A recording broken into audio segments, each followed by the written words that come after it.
Oh, sorry, I ran out of time on the last video. So keeping moving, keeping things in order was an important part of the Roman way of life. Even though the process of getting the emperor was often messy and cruel, life in the Roman Empire in general was a staple for citizens of Rome.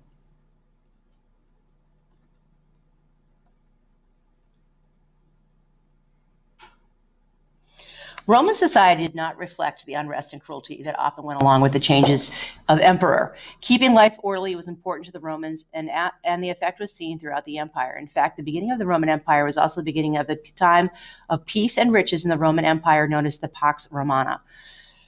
Instead of calling it a golden age in Rome, we're going to call it this Pax Romana. Pax is Latin for Greece, and Romana is Latin for Rome or Roman.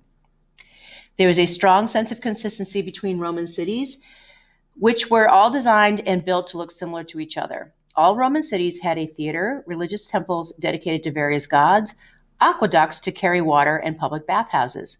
Buildings, even in the most distant provinces, were designed to look like those in Rome. Wealthy Romans often funded civic ventures such as these. So that is why today, in modern day Europe, all over the place, in places like Scotland and England, you see the ruins of Roman aqueducts and roads still there today. Um, Citizens anywhere in the Roman Empire were also treated the same way. They spoke Latin and used the same form of money. They also used the same calendar. It was called the Julian calendar. It was named after Julius Caesar, its creator. These details meant that all cities and all the people in the empire were connected. This was even true of cities that Rome conquered and added to its growing empire.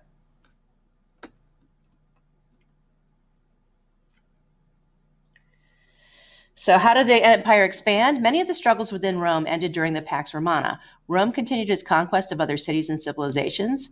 Rome's position near the Mediterranean Sea was an important part of the growth of its empire. It gave Rome a mild climate and a long growing season. As a result, the farmers were able to grow enough food to supply their armies. The sea also gave Romans easy routes for travel, trade, and conquest. After Julius Caesar died, both the Emperor Augustus and a century later Emperor Hadrian extended the empire. They went north and east, conquering parts of Europe. Rome did not attack territories without careful planning. Conquests were chosen based on how the new territory could benefit the empire. Rome also offered some members of the conquered civilizations the chance to become citizens. The Roman Empire often adopted or adapted parts of the conquered civilization's culture. At its height, the Roman Empire reached northward to what now is part of the United Kingdom, controlling much of Europe. It also included parts of northern Africa and stretched as far east as the Persian Gulf. Augustus eventually became concerned about the rapid growth of the empire. He was also afraid it was so large it would be impossible to govern. Later emperors, including Hadrian and Claudius, would continue to add territory to the Roman Empire, but their additions were much smaller than the gains made under Augustus. Augustus, by the way, was Caesar's nephew, but because Caesar didn't have any of his own kids, but Augustus was so close to him, he considered him to be his adopted son. So, how did expansion benefit the Roman Empire? The Roman Empire was the largest under Emperor Trajan in 117 CE. The empire expanded from Spain to the Middle East and from Britain to the North Africa. Rome's effects can be seen in these regions today. Europe is filled with Roman roads, walls, ruins, and artwork. The expansion of the empire brought great material wealth to Rome, both in money and natural resources. Rome's trade network expanded as far as China, from whom the Romans received silk that was very popular at the time. So going back to the Silk Road, remember we talked about Venetian glass coming from Italy, as in Venice, and being traded for Chinese silk.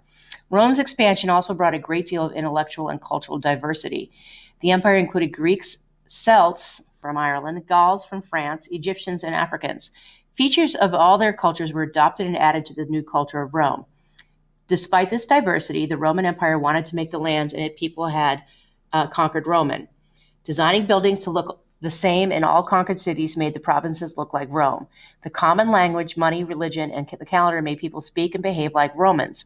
Even the entertainment was designed to make people happy, to think of themselves as Roman. This unity helped the people keep people loyal. It also made the empire wealthy. That is why so many languages in Europe today, France, Spain, Portugal, Italian, all parts of English, I mean, English is kind of a complicated language, all have Latin roots. because of the Roman Empire having been ruling over them.